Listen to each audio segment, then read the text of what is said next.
Hi everybody. So, I am having to pre-record this video and upload it. I couldn't do it live. Facebook will not allow me to make live videos 2 days in a row now that they have stopped me from making live videos. So, I figured I would pre-record this information and see if it can be of some benefit for you guys. So, the title of the video is most likely going to be Biblical Electromagnetism and Astrophysics. And that's pretty much what we're going to be talking about. We're going to be going over Job 9 and some information that's in Job 9 that I think is important. It's definitely important information to understand the times that we are in and to understand more of the Word. The more you understand about the advanced physics, the advanced sciences of the world, the more you will understand about the Word.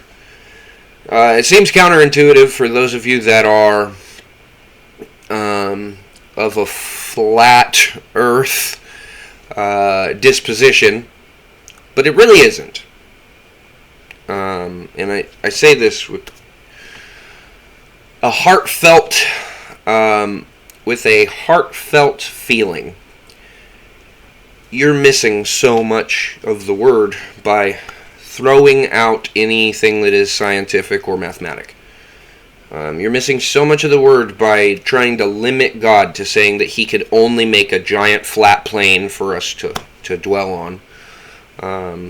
You literally are limiting the power of God by saying, oh, it's not possible for gravity to be real or for space to be real. You literally are saying that it's not possible for God to have done those things? It's not possible for God to have made a globe instead of a plate flying through space? You're missing so much. And so I ask you, just with an open mind, if you could just watch this and take in the information. There's a lot of really good information that's going to be in here, I hope. I hope. But I just ask you to just accept this information. If it be on your heart to listen, then please listen. I promise you won't regret it. So, I'm going to start with prayer. Even though this is pre-recorded, so nobody's praying with me, that's okay. I pray alone to Yeshua all the time. So, Yeshua. We ask you to be with us in these moments. Please let your hand be on this recording, that it can bless people that watch it, that they can find benefit from it, and that maybe it can lead people to truth and away from the limitations that they are trying to put on you and your good work. And so we worship you and we thank you for all that you do. We dedicate this time to you, Yeshua, in your holy, precious name. We thank you and pray. Amen. Alright, so let's look at some information here. The title of this video is definitely going to be Biblical Electromagnetism and Astrophysics.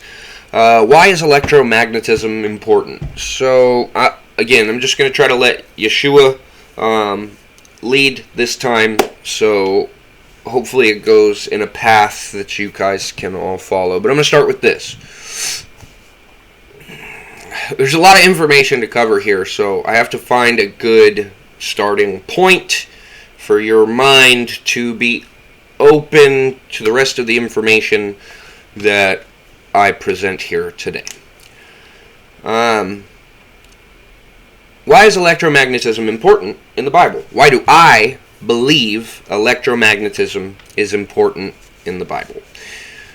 I believe that electromagnetism is important in the Bible because of my personal experiences with the Holy Spirit. Let me explain. I've had times where God spoke to me, and I was able to speak back with Him and ask Him questions. And in those instances in which those things occur, I noticed that all around me lights that would have otherwise had a yellow or more reddish or more orangish glow to them, in those moments when those circumstances were occurring, when I was speaking with God, all the lights around me changed into a bluish hue. So they were no longer emitting the orange light that they would have been emitting normally, and during the encounter in which I was being, in communion with the Holy Spirit, I don't know how else to say it. I don't know what words to use to describe it. Hopefully you guys are following me. But in those moments, I noticed lights around me hued into the blue end of the spectrum, which was very interesting to me. But at the time that these things first started occurring to me, years and years ago, I was nowhere near as well versed in astrophysics. I'm not going to say I'm super well versed in any field of study, because those of you that say that you understand quantum physics are lying. Because those of us that understand quantum physics know that we don't truly understand quantum physics. It's just, I think it was Einstein that said, anyone that says that they understand quantum physics clearly does not understand quantum physics. Maxwell Planck, another very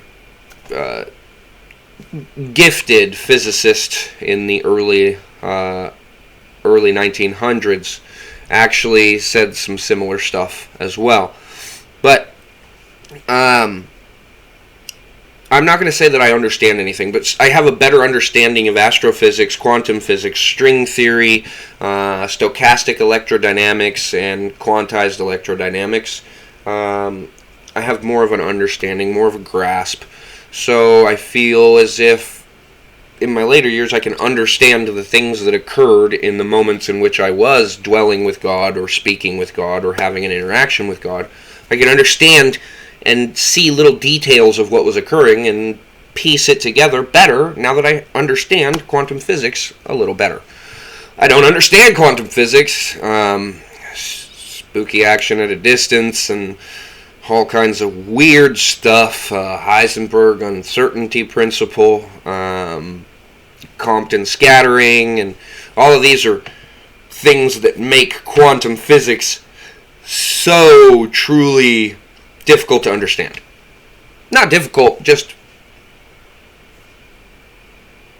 there's a reason why there's sometimes there are some quarks, up quarks and down quarks and things like that, but there are other ones that are known as a charm, and they named them these names, and when they named them these names, they said that they named these subatomic particles these names because they were whimsical, and they chose whimsical names because they literally don't make sense in the things that they do. The way that these subatomic particles behave is just so difficult to find a pattern or anything like that. There is literally no pattern to it. And so it's whimsical in the way it reacts and the way it acts, so they wanted to name it a whimsical name to match its confusing properties. So they named them these things because quantum physics is really truly just everything as confusing as you can make it. The whole universe is confusing as you can make it. In modern physics, not quantum physics, but in modern motion physics, everything is pretty straightforward. You put energy into it, it moves. Energy must be put into it in order to stop. There must be an equal and opposite force, and it's all really straightforward. It's when you get down to the smaller levels, the levels smaller than atoms and electrons and protons and neutrons, where things just get weird. But again, so that was just my long explanation for why I don't truly understand quantum physics, and nobody, I think, ever will. It's like trying to wrap your mind around the essence of God. If you say that you understand the essence of God, you truly don't understand the essence of God. That's just a fact. It's just a fact. He is up there doing things that we can't even wrap our minds around. We literally can't. Your mind does not have the mathematical capability to even compute the things that occur that God does, says, thinks, acts out on. So quantum physics and the essence of God are both things that we'll never truly understand. But we can do our best to quantify them in levels that our human mind can understand, which means oversimplification. There's a channel on YouTube called Oversimplified, and they go over like historical things and like the Revolutionary War, and it's pretty funny stuff. So for any of you that like history and stuff like that, they make history funny. So go check out Oversimplified. They're pretty funny. I don't know their doctrinal standpoint. I don't know if they're Christians. I'm just telling you I thought it was hilarious, and so I thought maybe you would too. But electromagnetism, back to my occurrence with God, the instance in which, and there are multiple of them, but the instances in which I was able to speak with God and ask him questions and things like that. And he answered my questions. But I noticed that light turned blue. Now, in Compton scattering, they inundate photons. In one of the experiments that they did, they inundated photons that were of a specific light output, a specific wavelength or energy output. And they inundated them with a really dense electromagnetic field, meaning lines of flux were just tightly packed in there. And what they noticed is that it changed the path and trajectory of that photon, but it also shifted that photon into the bluer end of the spectrum, meaning it was more energetic. So the lines of flux were interacting with the photon. Interesting. Up until that point, up until the time of doing the Compton, all of the different experiments that were associated with the Compton scattering principle, we had no idea that electromagnetism and light could interact. Because photons have zero rest mass. That means that they don't interact with anything, i.e. Higgs field, gluon field, things like that. And space and time are not essentially things that will interact with photons either. You can have heavy gravitational fields that will cause light to bend and arc around a perspective trajectory, but we didn't know that intense lines of flux could disturb a photon enough to change its energy output or to slow it to the point, hypothetically, they say that you can, if a dense enough electromagnetic field is present, light would slow to the point of not being light anymore. In plasmodic physics, the creation of our universe did not occur by gravity, stars, planets, all of that, they were not made by gravity. The nebular hypothesis is a lie, and I don't understand why why it holds water for anyone. The nebular hypothesis is just so absurd. A bunch of dust in space decided, hey, let's get together and make a planet. That's stupid. Stupid. And for those of you atheist physicists out there that still hold fast to the nebular hypothesis, you're stupid. You are. You're an atheist and you hold to a tried and true, falsely, or proven to be false theory, and you're an atheist. That's like a stupid sandwich right there. No offense. No, but all offense intended. You guys like to attack me for being a biblical physicist, and I'm not even going to say that I'm a physicist. I just understand physics in a biblical sense, and you make fun of me because I believe in Yeshua, and I hold fast to not just my belief, but my knowing that Yeshua has given me. and you make fun of me and ridicule me and attack me on Facebook and on videos and things like that based on my beliefs, and you call me stupid because I know that there is a living God that holds all things together, but you think that everything just went boom, or there was nothing and it exploded and created everything. You think that this Sharpie here, just the atoms and electrons and protons in this just decided that they wanted to evolve into a Sharpie. That's essentially what you're saying, because we are much, much, much more complicated than the Sharpie. But by saying that we were not designed, you're essentially saying that neither was the Sharpie. It just happened by accident. That's the equivalent of what you're saying. So yes, I believe atheism and the nebular hypothesis make a stupid sandwich. If that offended you, good. So, for those of you that are still with me and did not leave this video based on that point because I was rude to people, that wasn't very loving of me. Well, for those of you that are still with me, because you know who I am loving. Just, I can't handle stupid. I don't know why. I just can't handle it. But, for those of you that are still with me, Compton scattering has shown that we can change the energy output of a photon with a very dense electromagnetic field. Now, this blue hueing is important. We know that in nuclear reactors, well, maybe we don't all know this, but some of us know that in nuclear reactors, the reaction process puts off a blue light. What is a nuclear reaction? It is an electromagnetic occurrence. Let me explain.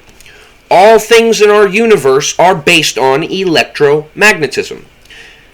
You have an atom, and you have an electron cloud floating around it, but then you have a space between this nucleus and the electron cloud that's floating around.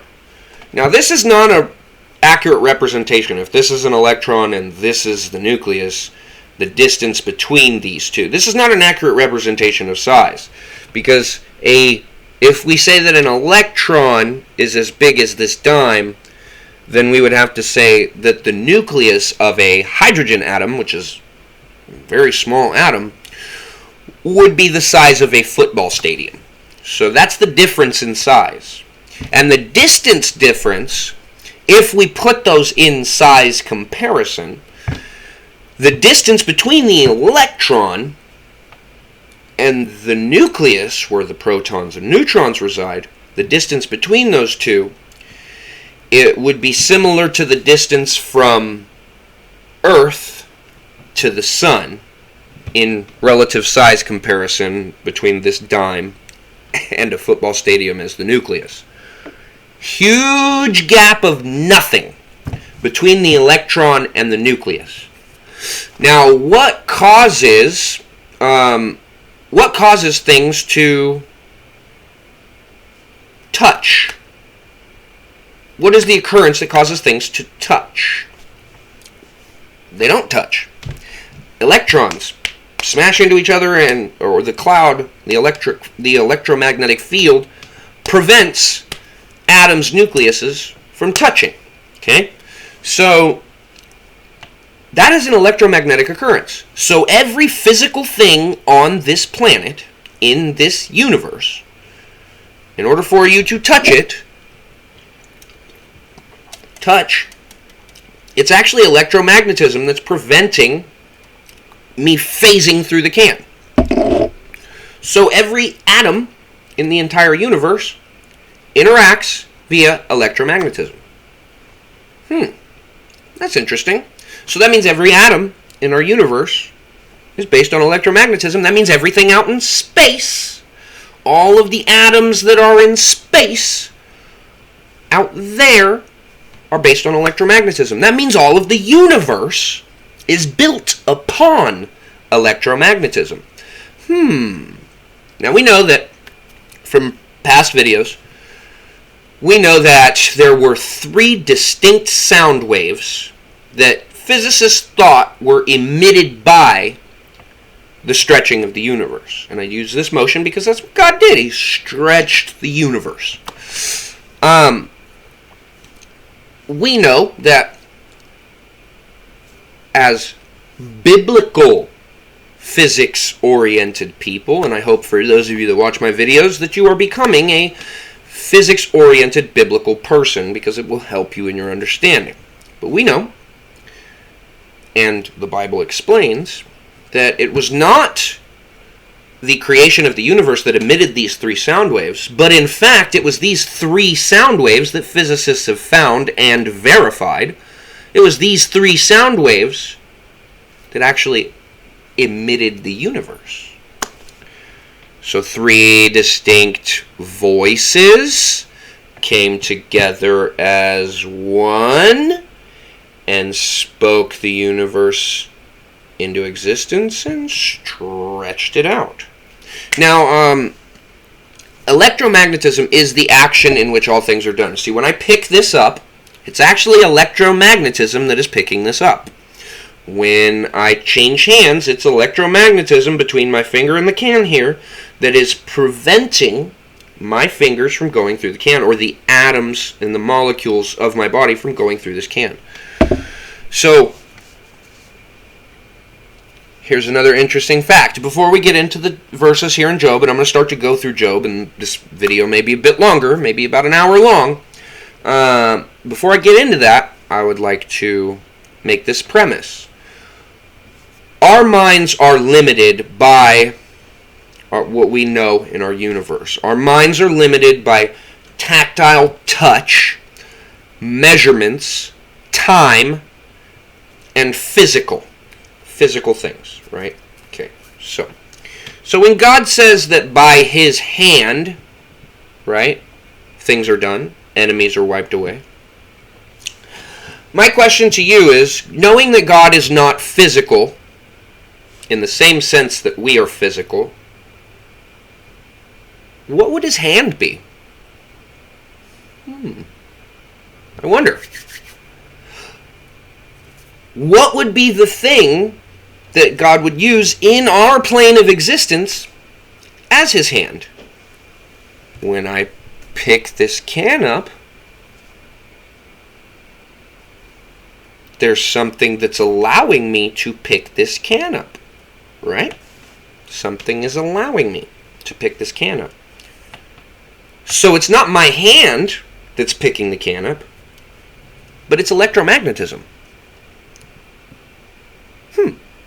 So the hand of the Lord, in the physics sense, would be electromagnetism. Okay.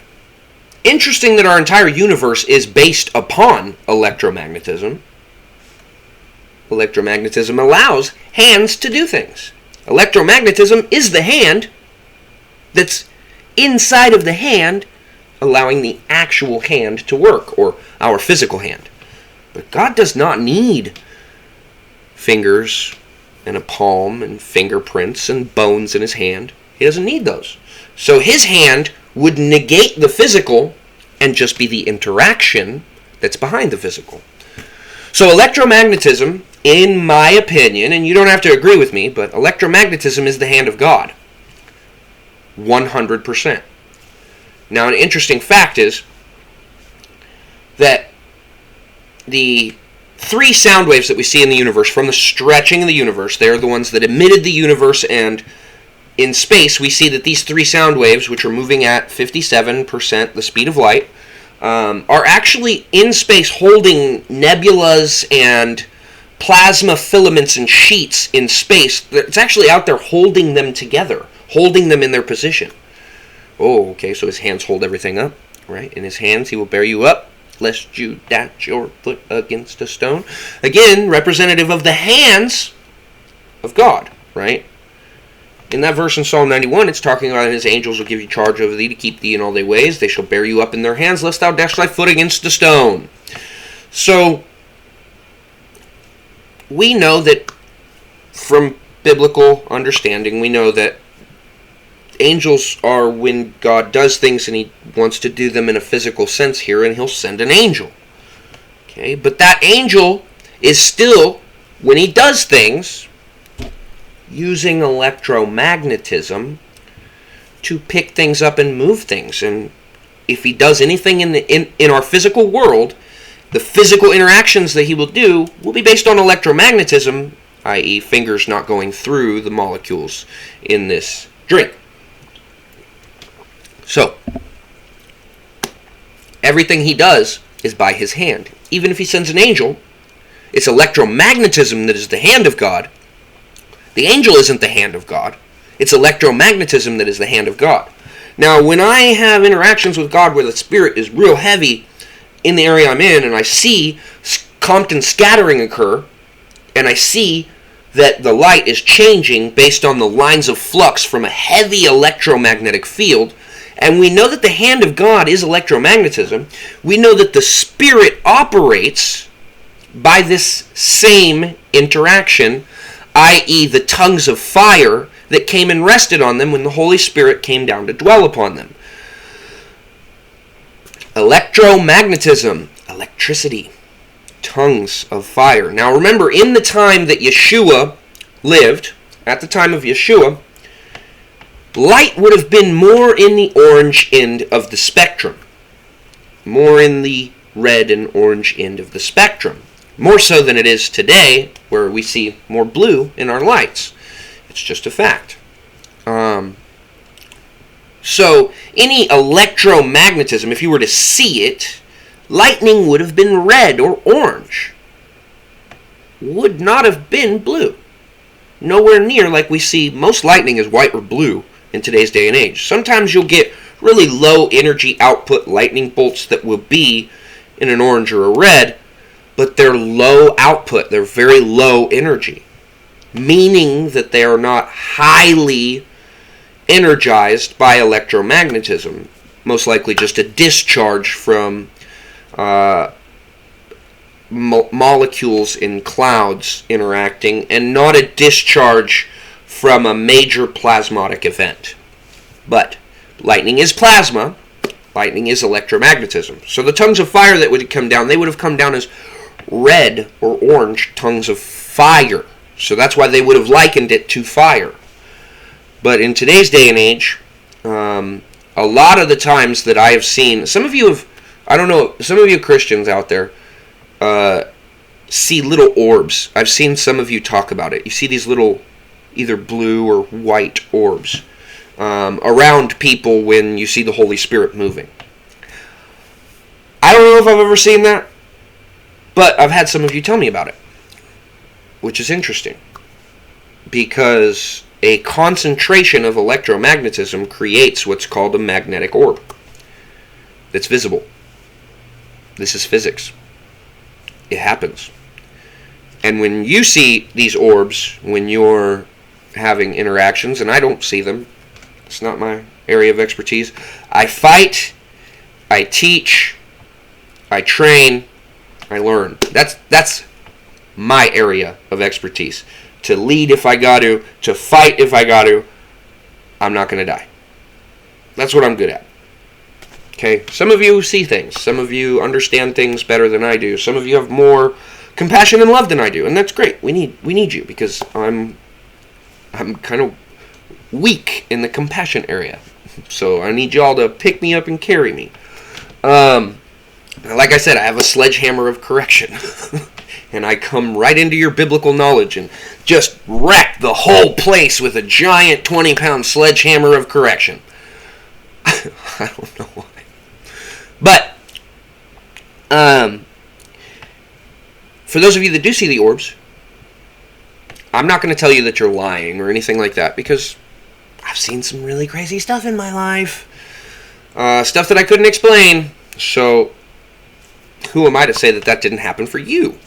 But those orbs are evidence of a dense electromagnetic field at that place. And the orb, the reason why you're seeing the orb is because the densest part of the electromagnetism is centered where you're seeing that orb. It is a visual thing. Albeit, probably the orbs are not a physical thing, but are a spiritual thing. Because of the heavy electromagnetism that you're seeing, your optical nerves will interpret the center of that electromagnetism as an orb.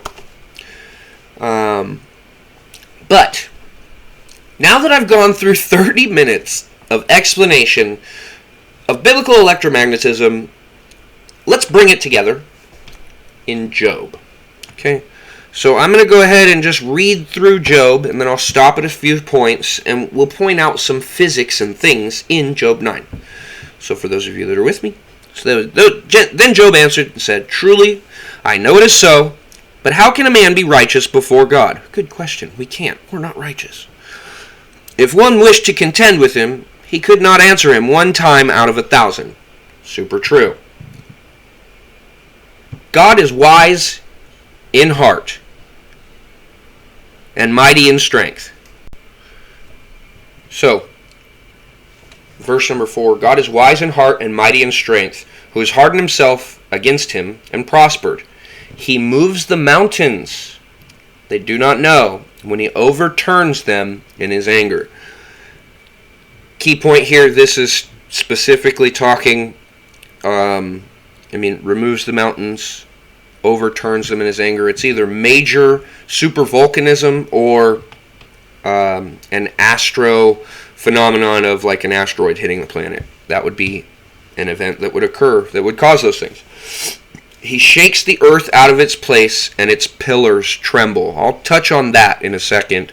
The earth, the globe earth, has pillars. Geology has proven this. So, he commands the sun and it does not rise. He seals off the stars. Now here's an interesting verse. I've broken this verse down before. This is Job 9:8. He alone spreads out the heavens, as we were just talking about before, and treads on the waves of the sea. Now, definitely a lot to unpack just in these 8 verses so far. I'll unpack verse number 8, and then we'll go back and I'll explain about pillars and things like that. So, he alone spreads out the heavens and treads on the waves. Now, I've actually written about this many times, and I'm for time's sake, in order to just get through the information, I've already have it compiled here. So I'm going to read from a previous study that I have done, that I wrote. So, now for time's sake, I'll only use this part of this chapter, because if I dissected the rest of the physics within this chapter, my book would be about Job alone and his physics statements. Job is immensely rich with physics, especially this chapter. I will make this statement, though. There are 70 different physics statements within the book of Job. Also, to go along with it, there are 70 physics questions within its pages as well. And to top it off, there are 4 specific references to physics, constants, fields, things like that. In case you're also doing the math, that number happens to be 144 physics implications within the book of Job. For those who are not as adept at prophetic parallels, that is a direct hint at the 144,000 hidden in a book that predates Genesis. Okay, so I'm going to break down some of the Hebrew of this verse, but Job 9:8 stretches out the heavens, treadeth out the waves. So the word used for heavens is shemaim. The word used for water in both modern and biblical Hebrew is mayim. Water, or H2O, is a molecular construct of both hydrogen and oxygen. Okay, now some background for you to fully understand what I'm about to say. First, our universe was not formed by gravity at all. Nebular hypothesis out the window. Throw it away. Throw away your science books if they teach it. They're stupid.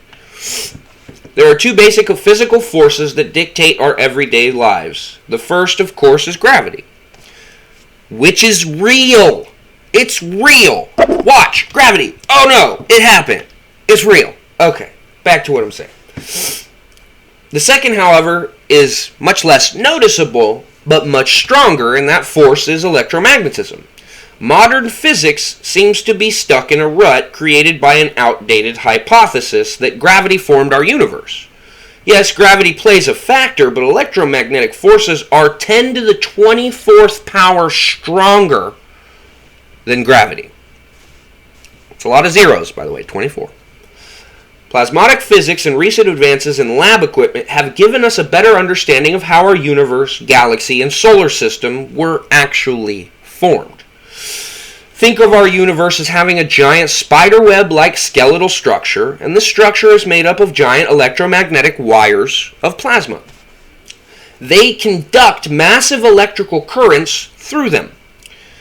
Along each strand, or filament, galaxies form. When we look into space at distant galaxies, we notice that they group along these filaments, and their spin axis, the rate of spin and direction of spin of every galaxy,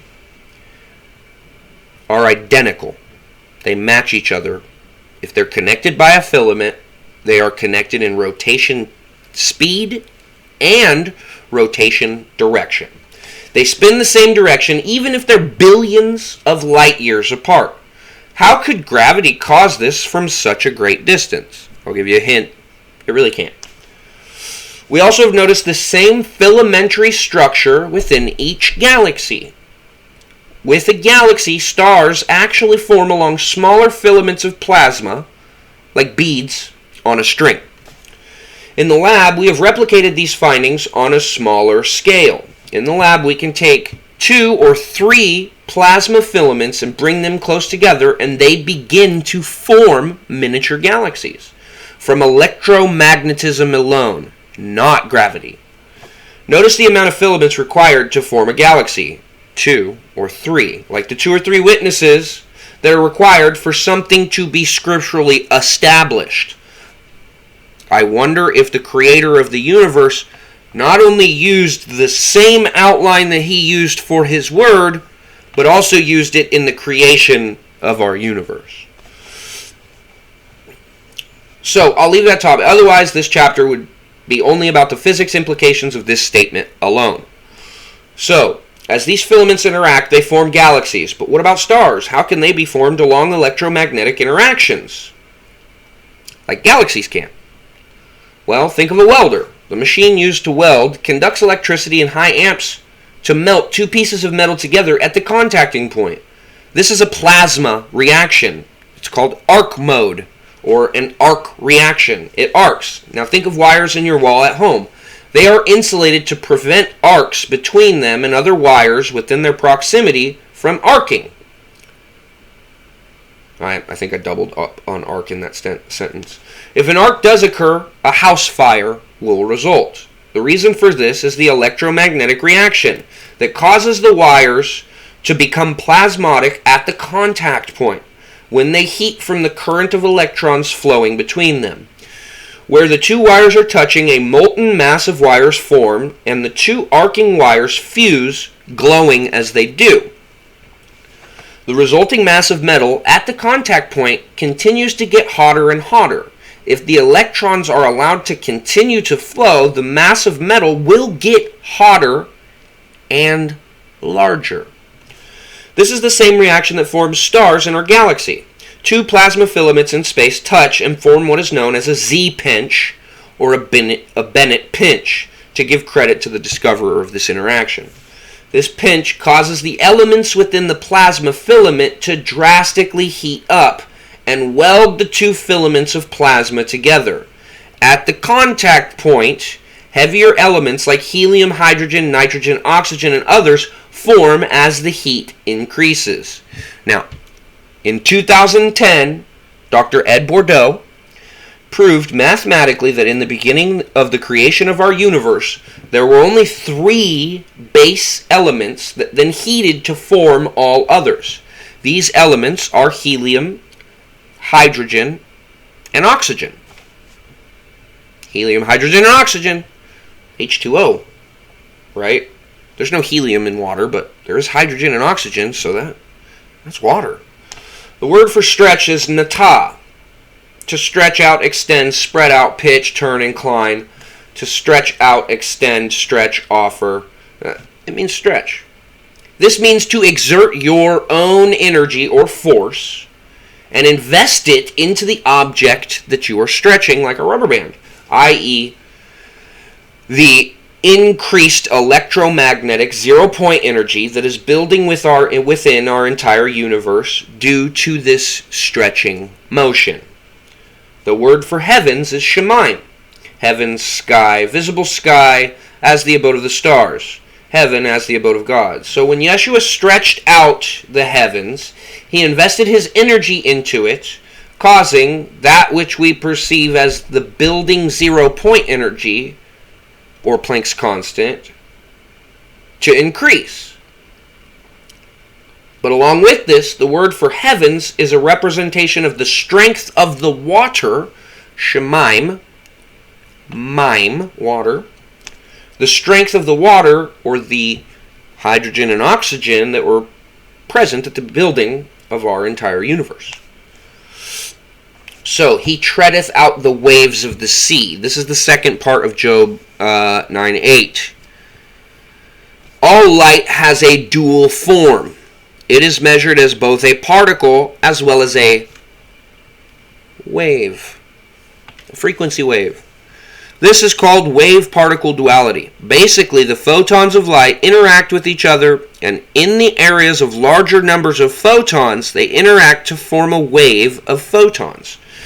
We can send a single photon, but if you add any more, they behave in waves. Hence our light wavelength spectrum. Different light is measured in different frequencies of waves, therefore giving us different colored lights. The more energetic the light is, the bluer the light is. The less energetic the light is, the redder the light is, as we were saying earlier. 0-point energy is also measured in wavelength. ZPE, Planck's constant, H, for those of you physicists out there. The larger the groupings of particle pairs, this is 0-point energy, are created in particle pairs, the higher the wavelength it is measured in. The lower the grouping, the lower the wavelength. So, he treadeth upon the waves of the sea. Waves. Frequency, wavelength, light, wavelength. Electromagnetic wavelength. So he stretched out the heavens, water-based plasma, and gives energy to the waves, or light waves, electromagnetic waves. So the word used for treadeth is darak. Strong's definition. I don't typically use Strong's that much anymore. I use BDAG or other forms of concordance. Strong's I've found a lot of errors with, but they're still good for most things. A primitive root, to tread, by implication to walk, also to string a bow, by treading on it and bending. So to tread, bend, lead, march, putting your energy into it. In historical Hebrew writings, an ox would tread a plow, giving its energy to the device to till the ground. This practice is still used even today in places like China or other massively agricultural areas of the world. The word nata means just that, to invest energy, but by stretching. The word darak means the same, but by continually leading along or treading. The word in Hebrew used for waves is bama. From an unused root, high place, ridge, height. Wavelength is measured in height and displacement. The height of the wave, the depth of the wave. Height. Waves, bama, height. I wonder if there's a connection there. Now remember, a wavelength is measured in height. Higher wavelengths mean more energy. The word we use in physics for the wave pulse width is frequency. Another way to look at the word frequency is how many times the top of a wavelength is measured as passing each second. Frequency, definition in physics, the rate at which a vibration occurs that constitutes a wave, either in a material, as in sound waves, or an electromagnetic field, as in radio waves and light, usually measured per second. When turned into something audible, like sound waves, then the higher the frequency, the more of an energy roar, or noise, we can hear. In Job, the word used for sea is yam, from an unused root meaning to roar. I wonder. The words used, or the word's root meaning has a value of the roar of waters, or in other words, the frequency of the waves. Wow, so in this verse in the Bible, if we were to use more modern terms for the Hebrew words used, the verse in Job 9:8 could read as, He gave His energy to the universe when He stretched it, forming the universe by plasma and water, or by water-based plasma. His energy is given to all things continually, and the waves of everything are given energy by Him. It is His energy that increases the roar of the frequency of all things. Okay, so gone over that. A little bit of plasma physics. Why is it important?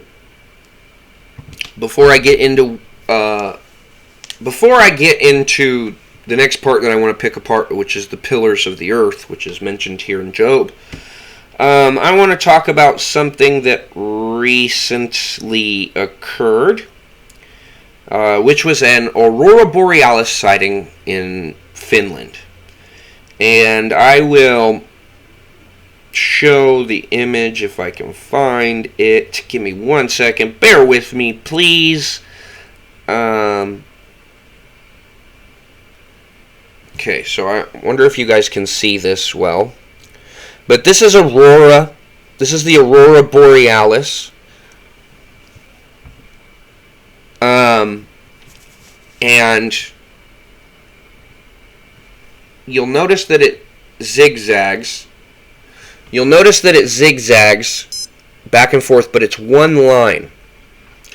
This would be one line of flux. So what's interesting about these aurora sightings is that the lines of flux, as you saw in that picture, were very jumbled together. They weren't.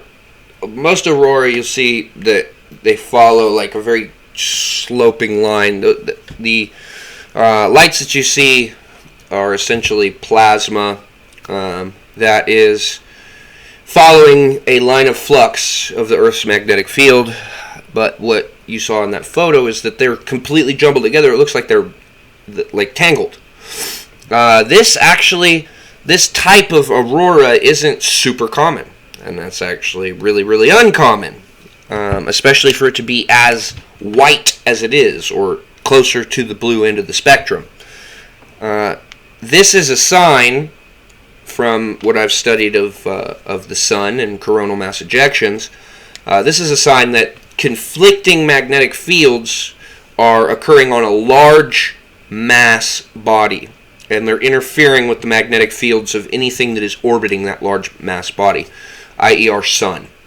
There's been this thing postulated called the Termination Event, which I believe is true. And right now, so 7 years ago, there was a switch to the sun's magnetic poles. North went south, south went north. And this typically happens every 11 years on our sun. It does a full cycle back and then forth every 22 years. 22. I wonder what that's indicative of. I wonder if that shows more of God's handiwork. Oh, well, it does, but it's just my opinion, apparently. But we are now coming up to another major pole shift on the sun 4 years later. Not 11. 4 years later. It just happened 7 years ago. It just occurred 7 years ago, and so now that it's happening again 4 years early. Not later, 4 years early. So it shouldn't be happening until 2025, but it's occurring now. And it's causing these lines of flux. And what's interesting, there's some historical information associated with these. These type of aurora were seen right around 22 and 23 AD in Chinese mythology as well as Viking lore. You can see mythological representations of this exact aurora occurrence. One of them is known as Odin's Veil. That's what they saw in 23 AD, and then the other one is known as the White Light Dragon. That's what the Chinese called it in a couple of historical, mythological references for this occurrence happening, and that happened in 22 AD. Roughly 8 years before the crucifixion of Yeshua. And we're now seeing this, so Yeshua crucified 30 AD, and now it's almost 2022, and we are again seeing this occurrence. Now, during the time that Yeshua was crucified, there was an astronomical event. A major coronal mass ejection occurred. At the exact same time, an asteroid hit the planet on the opposite side of Jerusalem. There is archaeological and geological evidence of these things occurring. So a major coronal mass ejection associated with an asteroid that hit the planet on the opposite side caused a very brilliant and bright light from our magnetic field on the side of the Earth that Yeshua was crucified on. And we haven't had an event like this occur again since then. And now we are about 8 years from 2030, and it's happening again. No telling if that's a sign of what's to come.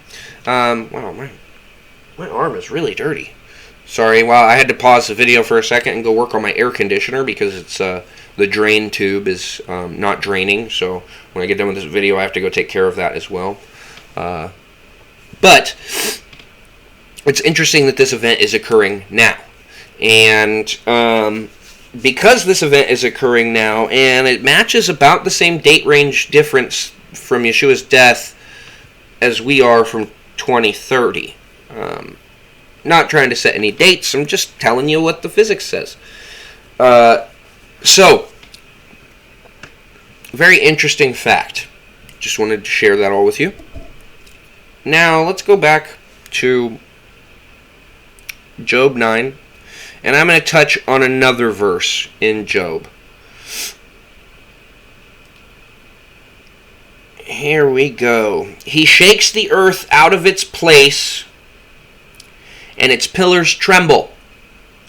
Shakes the earth out of its place, and its pillars tremble. So if an astronomical event occurs, an asteroid smashing into the planet, it would shake the earth, moving our axial tilt and changing the orbit of the Earth. Both of those things would occur if a large enough astronomical event occurred. Well, and then you see that the verse right before it is, he removes the mountains, and they do not know. When he overturns them in his anger, he shakes the earth out of its place, and its pillars tremble. I'm going to prove to you that the earth has pillars. The globe Earth has pillars. We have what is known as a mantle plume. It's a proposed mechanism of convection within the Earth's mantle. So a mantle plume is essentially magma having some sort of convection current that is occurring within it. Why is that important? Well,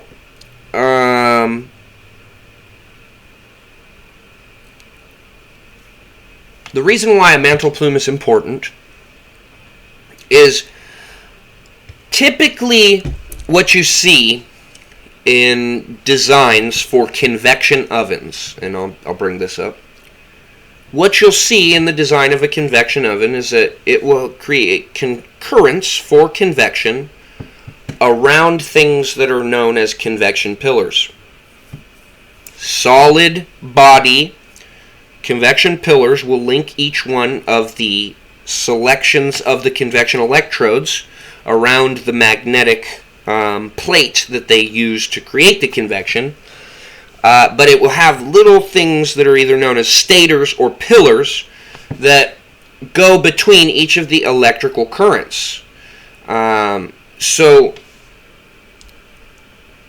now, the reason why this is important is because we have things in our Earth that are known as cratons.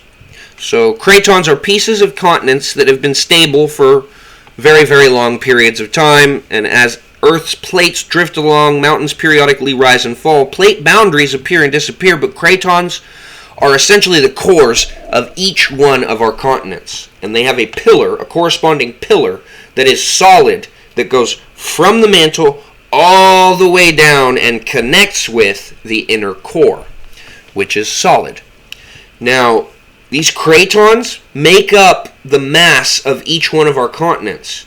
And there are dense, huge pillars that stretch down underneath each continent all the way to the inner core. Pillars of the Earth. There are 7 of them. There may be more, but those are the 7 that we definitively know about. Those are the 7 that we have actually done ground scans and things like that and definitively found. And they typically don't move. But if a large enough astronomical event will occur and punch a hole in the mantle of our crust, it can essentially wobble these pillars and move these pillars apart. Because where the base of the pillar moves, the angle and pitch of each of these pillars as it goes through the magma or up to the mantle, the flows of magma and the outer core will dictate the flow and movement of these pillars underneath our mantle.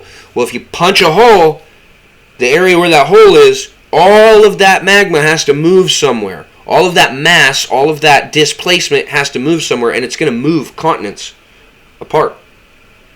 I.e., the reason why Pangea broke apart.